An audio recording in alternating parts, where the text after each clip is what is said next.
Story of the World by Susan Wise Bear. Chapter 3. The First Writing. Hieroglyphs and Cuneiform. The Egyptians were among the earliest people to use writing. Why do you think it's important to be able to write things down? Well, now suppose I wrote a message for you on a piece of paper and put it on the table. Then I leave the room. If you look at the paper, you'll know what I wanted to say to you, even though I'm nowhere around. That's one reason writing is important. Once the Egyptians learned to write things down, they could send messages from one part of the kingdom to another. What if you found my message a year after I wrote it? You would still be able to hear my words, even though I had written them down long before. That's the second reason that writing is so important.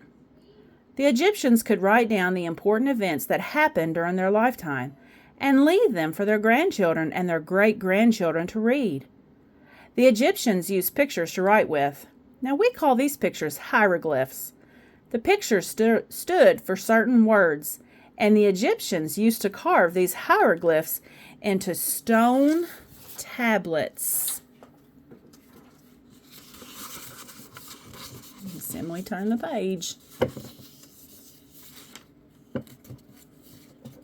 Okay.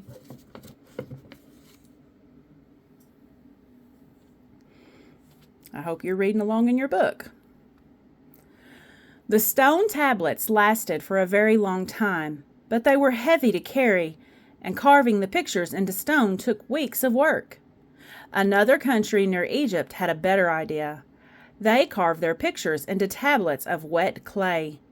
Now, this country was called Sumer. Sumer was in the Fertile Crescent, between the Tigris and the Euphrates rivers. Now, this place between the rivers is called Mesopotamia. And the word Mesopotamia means between two rivers. Do you know what the word hippopotamus means? Hippo means horse, and potamus means river. A hippopotamus is a river horse. Well, in Mesopotamia, we can see the word potamus again, only this time it has a different ending. Potamia means rivers, and meso means between.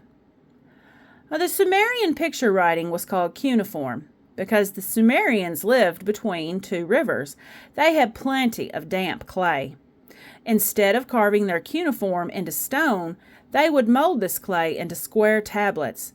Then, while the clay was still wet, they would use a sharp knife or stick to make the cuneiform marks. After the message was carved into the clay, the Sumerians could either wipe it out and write another message, if the message was something unimportant like a grocery list, or else bake the clay until it was hard. Then the message would last for a very long time. Writing in clay is easier than carving stone, but even clay tablets can be heavy, and clay tablets are thick. If you want to store a whole lot of them, well, you need a lot of space. Whole buildings full of rooms for even a small library. After several hundred years, the Egyptians came up with an idea that was even better than clay. They learned how to make paper and ink.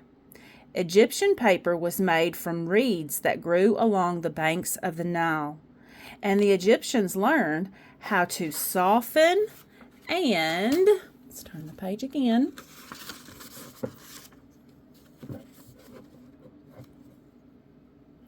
mash them into a pulp. They would then spread the pulp out to dry into thin sheets, and these sheets became reed paper, which the Egyptians called papyrus. It was much easier to write on paper than on clay or stone. Paper was also easier to carry around. You could fold it up and put it into your pocket or roll it up into a scroll. And paper did take up less room. When they started using paper, the Egyptians thought they had found the best way to keep records. But paper has a problem. When paper gets wet, the ink on it dissolves and the paper falls apart. And paper also starts to fall apart over time.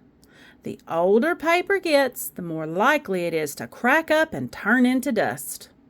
We know a lot more about Egyptian history from the times that Egyptians wrote on stone, because those stone writings have lasted for centuries, from Egyptian days until now.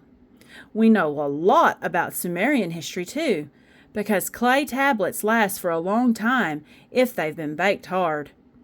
But we don't know a great deal about what happened in Egypt after the Egyptians started writing on paper, because in the thousands of years that have gone by, the paper writings of the Egyptians have crumbled and disappeared. Note to parent: the Sumerians and Egyptians used cuneiform from about 3200 BC/BCE, with Sumerian writing developing slightly earlier.